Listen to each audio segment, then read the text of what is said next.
Welcome back, everybody. We'll talk about Suni Lee and 8-point doe and Bryan Harsin. My name's Ike Morgan, and we're down in Alabama. Okay, first thing, I have a correction I wanted to mention. This past Friday, we had a story about daylight saving time. You might have downloaded a version of the episode where I tried to give a date for when we would do the spring and forward thing. Now, you know that happens in March. I know it happens in March, and I was looking at my notes that said March, and yet I said May, just as clear as the blue hole at Turkey Creek. I don't think I could wait till May for daylight saving time. So, for the record, daylight saving time starts at 2 a.m. March 13th. That's an early Sunday morning, March 13th. Sorry about the mistake.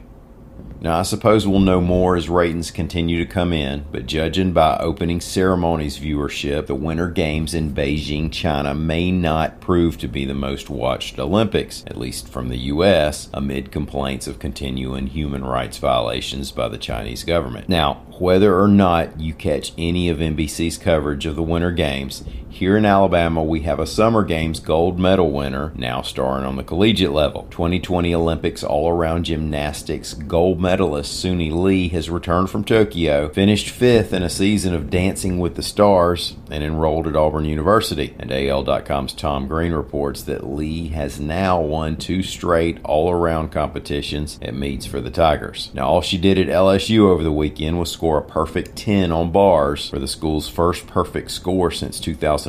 Her finish in the all-around was the school's highest score ever, and it led Auburn to a team total score of 197,750, which tied the program's highest ever score.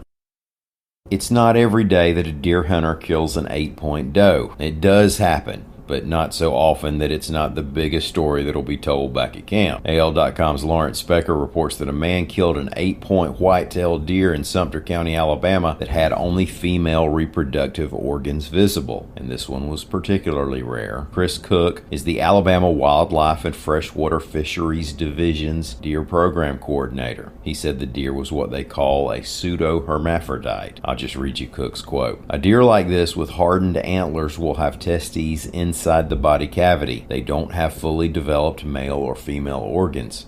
They may have external female organs, but they would have to have underdeveloped testes that were still large enough to produce enough testosterone to have that antler growth. While it may look like a doe on the outside, it's not truly a doe, but it's not a buck either."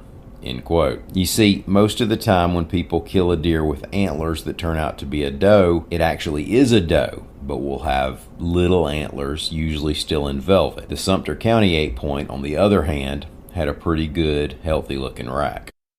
Rumors continue to swirl regarding the status of Auburn head football coach Bryan Harsin. The hot seat reports have been fed by the departure of the Tigers' defensive coordinator and new offensive coordinator just days apart, as well as the 18 players who've charged into the transfer portal. Those players included 3-year starting quarterback Bo Nix and leading receiver Kobe Hudson. AL.com's Tom Green reports that a couple dozen Auburn fans showed up at Toomer's Corner over the weekend to rally in support of Harsin. Now, keep up with the latest confirmed news on this story as it develops at al.com/Auburn football. Thank y'all so much for listening.